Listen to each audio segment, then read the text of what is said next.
अस्सलाम वालेकुम वीवर्स, मैं हूं जावेद इकबाल कुरैशी। वीवर्स, आज की वीडियो में मैं बात करूंगा 3-4 नुकात पर। सबसे पहले बात करूंगा 24 नवंबर को जो एहतजाज होने वाला है पीटीआई का, इस पर तफसीली बात करूंगा, तफसीली आपको कुछ नुकात बताऊंगा। इसके बाद बात करूंगा मैं कि बहुत बड़े बड़े जो पीटीआई के एमएनए एमपीए कहाँ गए, ख़ुसूसन जनूबी पंजाब के जो एमएनए शामिल हुए थे वो किधर गए। इसके अलावा और बहुत से दीगर। इसके बाद मैं बताऊंगा आपको अली अमीन गंडापुर साहब की जो 2 नंबरी है वो क्या है, क्या गेम कर रहे हैं। फिर आपको इस्टेब्लिशमेंट की गेम बताऊंगा कि वो इन सारे सिनेरियो में क्या चक्कर चला रहे हैं। ये जो एहतजाज होने जा रहा है पीटीआई का, इसमें क्या गेम कर रहे हैं। और एंड में आपको बताऊंगा परवेज़ इलाही साहब की खामोशी की वजह बताऊंगा कि क्या क्या कोई डील है या ऐसे ही खामोश हैं। तो आज की वीडियो बड़ी जो है वो अहम होने वाली है, आपने इसको मुकम्मल देखना है। सबसे पहले मैं आपको बताता हूँ जो एहतजाज करने वाली है पीटीआई और सुन्नी इत्तेहाद कौंसिल, एक ही हैं, दोनों मिलकर एहतजाज कर रहे हैं 24 नवंबर को। अभी 2 दिन रह गए लेकिन अवाम निकलना शुरू हो गई है।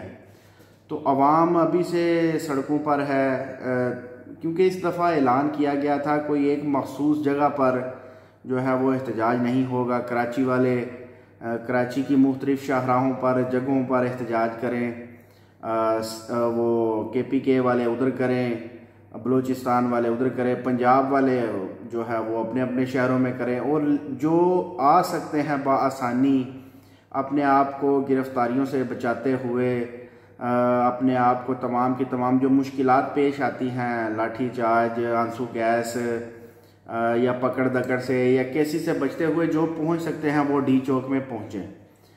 तो मुख्तलिफ जगहों के बारे में बताया जा रहा है कि अवाम अभी से इकट्ठा होना शुरू हो गई है।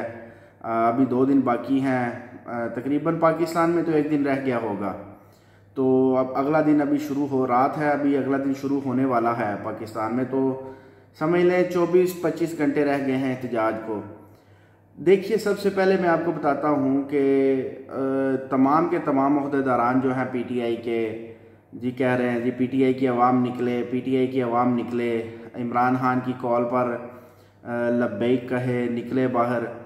लेकिन उनसे मेरा भी एक मासूमाना सवाल है कि पीटीआई की अवाम तो पिछली दफ़ा भी निकली थी, पिछली दफ़ा भी पीटीआई की अवाम इतनी मुश्किलात झेलते हुए डी चौक में पहुंची थी जब अली अमीन गंडापुर सरबराही कर रहे थे।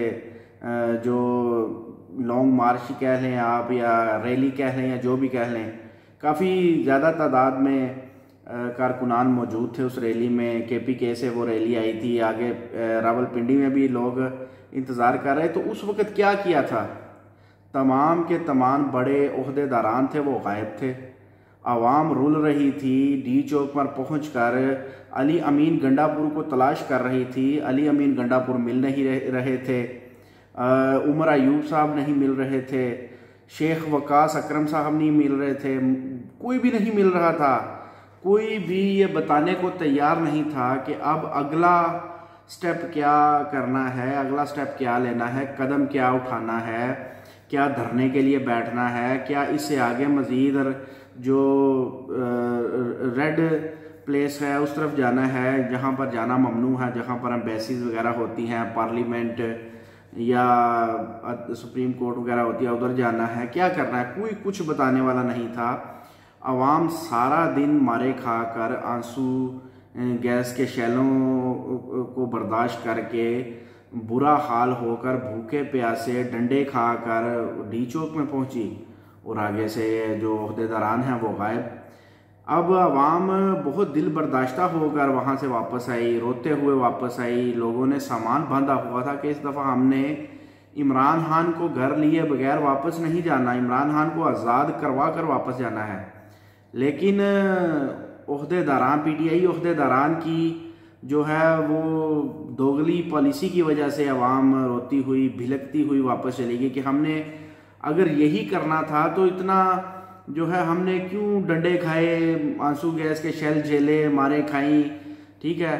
और बहुत बड़ी तादाद पीटीआई के लोगों की पकड़ी भी गई, पुलिस वाले जो हैं वो पकड़ कर भी ले गए। इस पर भी मैं आपको तफसील से बताता हूँ। लेकिन इसी बात में से बात जो निकलती है वो ये है कि सुनने में आया है कि अली अमीन गंडापुर साहब ने डील की हुई है एस्टेब्लिशमेंट के साथ। एस्टेब्लिशमेंट ने अली अमीन गंडापुर को ये कहा है कि आप जो चाहे मर्जी बयान दें, किसी भी पार्टी के खिलाफ आप बयान दे सकते हैं, जजेस के खिलाफ, इवन के एस्टेब्लिशमेंट के खिलाफ भी बयान दे सकते हैं, आप रैली निकाल सकते हैं, लॉन्ग मार्च कर सकते हैं और रैली को लेकर आप डी चौक में भी जा सकते हैं। लेकिन आपने डी चौक में बैठना नहीं है, बस डी चौक को आपने टच करके वापस भाग जाना है, आपने उधर खड़ा नहीं होना।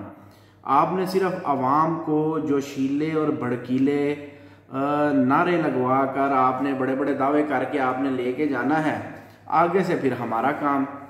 तो अली अमीन गंडापुर देखिए, बिल्कुल माजी की तरह हम ये नहीं मानते थे कि जी अली अमीन गंडापुर जैसा जो है वो बंदा जोशीला भड़कीला तो वो ऐसे काम करेगा। लेकिन बात वही बिल्कुल सच साबित हुई। अली अमीन गंडापुर साहब नारे लगाते हुए, लड़ते हुए, सारे काम करते हुए डी चौक पहुँचे और आगे से गायब। और 3 दिन बाद जाकर नमूदार हुए जादुई तौर पर उधर केपी के असम्बली में, और मुख्तलिफ दावे करते रहे, जी मैं ये हुआ मेरे साथ, वो हुआ मेरे साथ। चले आप नहीं थे तो दूसरे तीसरे चौथे अहदेदारान किधर थे, वो बताते, गाइड करते अवाम को। तो ये बात थी। अब एस्टेब्लिशमेंट की गेम ये है कि अली अमीन गंडापुर को कहा गया है, टास्क दिया गया है कि आपने अवाम इकट्ठी करके आपने डी चौक में लेकर आना है। कुछ हम रास्ते में गिरफ्तारियां करेंगे अवाम को, जो पकड़ा गया, कुछ हम डी चौक में करेंगे। और जो हमने मखसूस जगह बनाई हुई है लोगों को अरेस्ट करके रखने के लिए, क्योंकि थानों में तो कितने बंदे आ सकते होंगे, 10, 20, 30, 40, 50 आ सकते होंगे। तो हज़ारों की तादाद में अगर जब किसी को गिरफ्तार करना है कारकुनान को, तो उसके लिए बड़ी जगह जो है वो उसका तयन किया जाता है, बड़ी जगह ली जाती है, तो उधर आवाम को रखा जाता है। फिर उसी आवाम को जो है वो पैसे लेकर, रिश्वत लेकर छोड़ा जाता है, दिहाड़ी लगाई जाती है। बल्कि दिहाड़ी तो बड़ी दूर की बात है, साल साल के पैसे लेकर 50-50 हज़ार, लाख हज़ार एक बंदे को जो है वो उससे रिश्वत मांगी जाती है और लेकर उसको छोड़ा जाता है। केसेस बनते हैं। अभी 9 मई के केसेस में भी तकरीबन सुनने में आया है 10-15 हज़ार बंदे जो हैं वो अभी तक जो हैं वो जेलों में सड़ रहे हैं, जिन्हों का कोई कसूर भी नहीं था, 9 मई के वाक़े में भी शामिल नहीं थे। बस जिसको जो है वो एस्टेब्लिशमेंट देखा ये पीटीआई का बंदा है, मुस्तकबिल में ये हमें परेशानी जो है वो मुब्तला करेगा, परेशानी का बायस बनेगा, तो जो है वो उन्होंने उसको पकड़ के रखा हुआ है।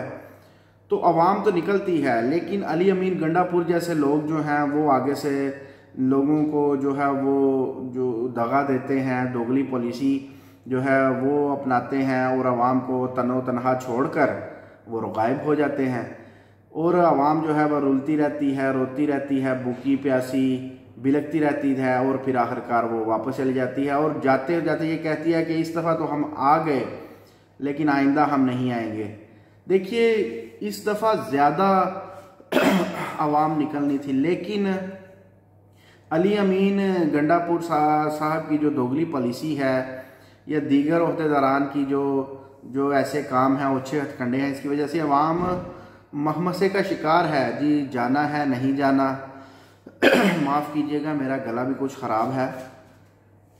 तो अवाम जो है वो सोचने पर मजबूर है, जी हम जाएंगे तो क्या करेंगे आगे से अगर फिर अहदेदारान भाग गए तो क्या हम जेलों में जाएंगे, पकड़े जाएंगे, छुड़ाने वाला भी कोई ना होगा, या हम वापस आएंगे, क्या होगा? कोई लाइक़ अमल नहीं है। बस जी डी चौक में पहुँचो, एहतजाज करना है। पता नहीं कितने 30 के लगभग मुल्कों में भी, गैर मुल्की मुल्कों में भी एहतजाज करना है। जो पाकिस्तानी अवाम बाहर के मुल्कों में रहती है उन्होंने भी एहतजाज करना है। तो अगर कहने का मतलब है कि अली अमीन गंडापुर जैसे लोग अगर दोगली पॉलिसी ना अपनाते, ऐसा अवाम को धोखा ना देते, तो अब अवाम डबल से, ट्रिपल से, 4 गुना, 5 गुना, 10 गुना ज़्यादा निकलती, क्योंकि पूरा पाकिस्तान इस वक्त इमरान खान की आवाज़ पर लब्बैक कहने को तैयार है, निकलने को तैयार है। लेकिन जब आगे से दगा होता है, बेईमानी होती है उनके साथ, तो फिर वो अवाम क्या करे। तो बस इस्टेब्लिशमेंट ने यही टास्क दिया हुआ है हमारे सोर्स के मुताबिक कि अली अमीन गंडापुर जैसे लोग जो हैं वो अवाम को गुमराह करें, बाहर निकालें और खुद गायब हो जाएं, फिर हम जाने और अवाम जाने। तो अवाम भी जो है वो इतनी झली नहीं है, लेकिन निकलेगी, काफ़ी बड़ी तादाद में अवाम निकलेगी, आप भी देखिएगा। इससे भी ज़्यादा निकलनी थी अगर ऐसे अहदेदारान, गद्दार अहदेदारान को जो है वो ओहदा ना दिया जाता, इमरान खान की तरफ से नामजद ना किया जाता। ठीक है, अब ये भी बात सामने आ रही है कि ये भी इस्टेब्लिशमेंट की कोई चाल है, क्योंकि सच बात तो कौन बता सकता है, माशवाए इमरान खान की बहनों के अलावा या इमरान खान की बीवी के अलावा, या हो सकता है वो भी कंप्रोमाइज हो चुकी हों, इस्टेब्लिशमेंट ने उनको भी डरा धमका कर जो है वो अपने साथ मिला लिया हो। मिसाल के तौर पे इमरान खान की बहन का बेटा भी पकड़ा हुआ है। ठीक है, तो जाहिर है माँ को तो सबसे ज़्यादा अपनी औलाद अजीज़ होती है। तो बस इसी तरह डरा धमका कर जी साथ मिला लिया हो, जी आपने वही बयान देना है जो हमने आपको कहना है। ओहदेदारान से तो मुझे कोई उम्मीद नहीं है। ये जो लोग जाकर इमरान खान से मिलते हैं, ये भी सुनने में आया है कि बाहर आकर ये बिल्कुल भी सच बात नहीं बताते। इमरान खान साहब कहते कुछ हैं और ये ओहदेदारान बाहर आकर बताते कुछ हैं। सिर्फ वही बताते हैं जो इस्टेब्लिशमेंट इनको बताने को कहती है। तो ये बात है, बाकी सच क्या है किसी को कोई इल्म नहीं। अब सच पर मुहर उस दिन लगेगी जब इमरान खान साहब बाहर आकर कहेंगे जी मैंने ही इनको जो ये करने को कहा था, या इमरान खान साहब अभी खुद आकर कहते हैं, क्योंकि इमरान खान तक कोई ईमानदार बंदा पहुंच ही नहीं सकता, इस्टेब्लिशमेंट पहुंचने ही नहीं देती। जो बंदा इस्टेब्लिशमेंट की बात को मानता है, तस्लीम करता है शराइत को, वो ही इमरान खान साहब तक पहुंच सकता है। दूसरे को तो पहुंचने भी नहीं दिया जाता जो इनकार करता है। तो इर्द गिर्द वो कहते हैं गद्दारों का टोला है इमरान खान के, चापलूसियों का टोला है, कंप्रोमाइज्ड हैं, कुछ मजबूरियों की वजह से, कुछ खौफ की वजह से, कुछ पैसों की वजह से। तो कोई मेरा नहीं ख्याल, अब हो सकता है मैं गलत हूँ, कोई सच्चा भी हो बंदा, लेकिन इस पर मोहर उस वक्त दिन लगेगी जब इमरान खान खुद आकर बाहर बताएंगे जी मैंने ये बयान दिया था या ये करने को कहा था। ठीक है, तो ये बात है। सच अभी तक मुझे नहीं यकीन कि इमरान खान ने ये कहा हो या फलां कहा हो। बस क्या मैं कहूँ, अब वो कहते हैं ना तेल देखिए और तेल की धार देखिए, क्या होता है आने वाला वक्त क्या बताता है। क्या वाकई इमरान खान को रहा करवाया जाता है या इसमें भी इस्टेब्लिशमेंट की कोई चाल है, अहदेदारान जो हैं वो अगर झूठ बोल रहे हैं, वल्लाहु ताला आलम। देखिए वक्त, दुआ तो हमारी यही है कि इमरान खान को रहा किया जाए और इस जाबर हुक्मरानों से, जालिम हुक्मरानों से हमारी जान छूटे। ठीक है, तो ये बात है। इसके अलावा इस वक्त परेशान बैठे हैं मियां मोहम्मद नवाज शरीफ साहब, शहबाज शरीफ साहब जी। अब हम क्या करें, गवर्नमेंट तो जाती नज़र आ रही है, तो अब हम क्या किया जाए। खूब बूट पॉलिश कर रहे हैं, मिलिट्री इस्टेब्लिशमेंट के बूट पॉलिश कर रहे हैं। ठीक है, खूब चापलूसियाँ हो रही हैं, माफिया तलाफियाँ मांगी जा रही हैं जी हमें मौका जो दिया है तो इसको चलने दिया जाए 5 साल तक, तो मुल्क का चाहे बेड़ा गर्क हो या जो भी हो, PIA को बेच दिया, फलां को बेच दिया। वो वीडियो भी मंजर आम तक आ गई कि नवाज शरीफ ने जिसमें ख्वाहिश जाहिर की थी जी मरियम ने मुझे कहा था जी हम ही ख़रीद लें और इसको बेहतर करें, सब ने सुनी है वो। दूसरी तरफ जरदारी की जो बहन है वो भी ख़रीदना चाहती थी, फरियाल तारपुर साहिबा। तो सबको मालूम है, सारे वो कहते हैं ना खरबूजों की जो हिफाजत वो गीदड़ कर रहे हैं, हमारी पंजाबी में कहते हैं खखड़ियाँ दी राखी गिदड़ बैठाए ने। तो सारे मुल्क को लूटने में लगे हैं, मुल्क को बेचने में लगे हैं, अपना उल्लू सीधा करने में लगे हैं। अब वक्त ही बताएगा क्या होता है क्या नहीं होता। ठीक है, तो अभी तो वो शहबाज शरीफ पार्टी जो है वो चापलूसियों में लगी है, माफ़ी मांगने में लगी हुई है जी हमें माफ़ी दी जाए, हमारी गवर्नमेंट को खुदारा चलने दिया जाए। अब देखिए ऊंट किस करवट बैठता है, इमरान खान की तरफ बैठता है या PDM के लोगों की तरफ बैठता है, गवर्नमेंट की तरफ बैठता है। इसके अलावा इसी सिलसिला में मियां मोहम्मद नवाज शरीफ साहब गए थे, अमेरिका में भी गए थे। उन्होंने कहा ये छोटी मोटी चापलूसियों से तो काम बन नहीं रहा, तो सीधा चल के जो बड़े हैं जिनके अंडर हमारी गवर्नमेंट है, जो बाइडन के जो हैं उनकी चापलूसी की जाए, उनको जो है वो पाँव को हाथ लगाया जाए, उनके पाँव पकड़े जाएं ताकि हमारी गवर्नमेंट को बचा ले, क्योंकि गिराई भी उन्होंने थी। डोनाल्ड ट्रंप का हाथ आप सबको मालूम होगा, कोई भूला नहीं है कोई भी। लेकिन आगे से क्या हुआ, आगे से ये हुआ कि जो बाइडन की गवर्नमेंट ही ना आई, उसकी नामजद करदा उम्मीदवार जो थी कैमला हैरिस, वो हार गई, ट्रंप जीत गया। अब ट्रंप से जो है वो मिलने को इन्होंने एप्लीकेशन दी, लेकिन ट्रंप ने आगे से इनको मुंह ही ना लगाया। इनसे वो क्या कहते हैं जी, इनसे चापलूसी ही ना करवाई, अपने पाँव ही ना इनको पड़वाया, तो इनको चलता किया, इनको दौड़ जाओ जी, कोई तुम्हारी ज़रूरत नहीं है।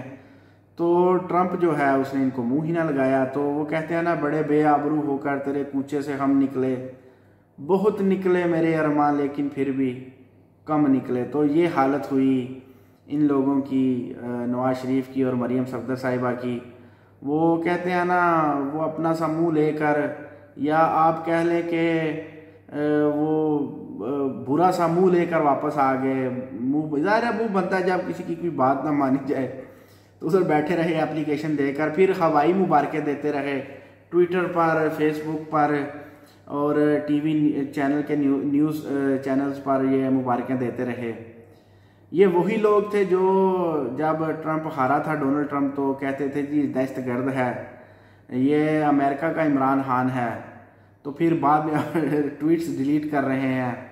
हसन इकबाल साहब, नारोवाल वाले, ख्वाजा असफ साहब, मरियम सफदर साहिबा, इन सब ने अपनी अपनी ट्वीट्स डिलीट की हैं। जो माजी में ये ट्रंप को भला बुरा कहते थे, वो अल्फाज जो हैं वो अब डिलीट करने पड़े हैं इनको, कि अब क्या बनेगा। अमेरिका बहादुर में तो ट्रंप आ गया, जिसको हम बहुत बुरा कहते थे। ठीक है, तो अब ट्रंप की क्या मजबूरी है, ये मैंने पिछली वीडियोस में बताया है कि कैसे ट्रंप ने इमरान खान के नाम पर वोट लिए हैं। ठीक है, अब वो कैसे मुखालिफ पार्टी से जा मिले। अमेरिकन पाकिस्तानी नज़ाद अवाम जो है वो तो जीने नहीं देगी ट्रंप को। तो ये बात है, अब ट्रंप भी जो क्या करे तो करे क्या। ठीक है तो ये सिस्टम चल रहा है। इस पर तफसीली वीडियो फिर बताएंगे कि ट्रंप ने क्यों इनसे शट्टे नहीं उठवाए। तो इन्होंने तो काफ़ी कोशिश की जी, शट्टे उठवा लें हमसे, तो ट्रंप ने कहा नहीं भाई, मैंने आप लोगों से शट्टे भी नहीं उठवाने, तो जाओ अपने दौड़ जाओ। उसने मुंह ही नहीं लगाया। उसने अपने सबसे निचले लेवल के जो वज़ीर थे उससे भी ट्रंप ने कहा जी मिलने की ज़रूरत नहीं है वज़ीर को इनसे, तो ये वो मुंह बना के वापस आ गए। अब प्रोग्राम के आखिर में जैसे कि मैंने बताया था, परवेज़ इलाही साहब के बारे में बताऊंगा। परवेज़ इलाही साहब से सुनने में आया है कि उन्होंने डील की हुई है एस्टेब्लिशमेंट से कि जी हम आपको रिहा करते हैं, तो आपने 2 साल के लिए खामोशी इख्तियार करनी है। 2 साल बाद आप दोबारा सियासत शुरू कीजिएगा तो हम आपको दोबारा ओहदे मराद आपको वापस दे देंगे जो हमने आपसे छीने हैं। तो शुरू में जब रिहाई हुई थी तो बड़े नारे लगाए थे, बढ़ के मारी थी परवेज़ इलाही साहब ने, जी हम इमरान खान के साथ हैं, साथ नहीं छोड़ेंगे। लेकिन फिर ऐसी लंबी खामोशी साधी कि अभी तक खामोश हैं, कोई एहतजाज में शामिल नहीं हो रहे PTI के, कोई बयान नहीं दे रहे जी बस ये बीमार हैं। तकरीबन साल होने को है और साल रह गया है। तो फिर वो बात सच होती नज़र आ रही कि जी डील वाकई कुछ हुई है, कुछ तो पर्दादारी है जिसका राज रखा जा रहा है। तो बस अभी तो मीडिया से परे ही हैं, 2 साल बाद दोबारा वापस आ जाएंगे। इमरान खान को भी यही कहते रहे जी आप 2 साल के लिए खामोश हो जाएं, लेकिन अब देखिए पता नहीं क्या इमरान खान ने क्यों ना मानी या क्या मसला था। तो ये बात है जी, डीलें सामने आ रही हैं परवेज़ इलाही साहब की। और जैसा कि मैंने बताया था, जनूबी पंजाब के जो MNA हैं, जो 35-40 MNA हैं कमोबेश, आप सबको मालूम है, जो जनूबी पंजाब का नारा लगाकर एस्टेब्लिशमेंट के हुक्म से किसी भी पार्टी में जाकर मिल जाते हैं। किसी भी पार्टी में जाकर वो एस्टेब्लिशमेंट कहती है जी उसके साथ मिल जाओ, हमने आपकी गवर्नमेंट बनवानी है। तो वो उस पार्टी के साथ जाकर मिल जाते, फिर कहते हैं इसके साथ मिल जाओ तो वो बस वो कहते हैं ना हुक्म के ग़ुलाम हैं जनूबी पंजाब के वज़ीर-ए-आज़म। ना कि सिर्फ जनूबी पंजाब के, वस्ती पंजाब के भी यही हाल है। शफकत महमूद देख लीजिए, दीगर बहुत बड़े बड़े जो MNA थे जो कंप्रोमाइज़ हो चुके हैं, कोई एहतजाज का नाम तक नहीं लेता। परवेज़ इलाही साहब की तरह इस्टेब्लिशमेंट ने बहुत सौ के जो है ना वो चेहरे अयां कर दिए हैं लोगों को, जिनको हम बड़ा हीरो समझते थे कौम का। हम कहते थे जिन जैसे लोग जो हैं ये मिल्लत के लिए बहुत बड़े जो लोग हैं, सरमाया है मिल्लत का, कौम का, लेकिन वो निकले क्या निकले, ज़ीरो निकले। तो बस यही हमने आपको बताना था कि क्या डील हुई है अली अमीन गंडापुर साहब की इस्टेब्लिशमेंट के साथ। उसके अलावा आवाम को कैसे गुमराह कर रहे हैं जनूबी पंजाब के जो लोग थे, और परवेज़ इलाही साहब के बारे में। अपना खास ख्याल रखिएगा। इंशाअल्लाह ताला अब एहतजाज का क्या बनेगा, क्या होगा, इस पर वीडियो बाद में डालेंगे। अल्लाह हाफ़िज़ नासिर। अस्सलामु अलैकुम वरहमतुल्लाहि वबरकातुहू।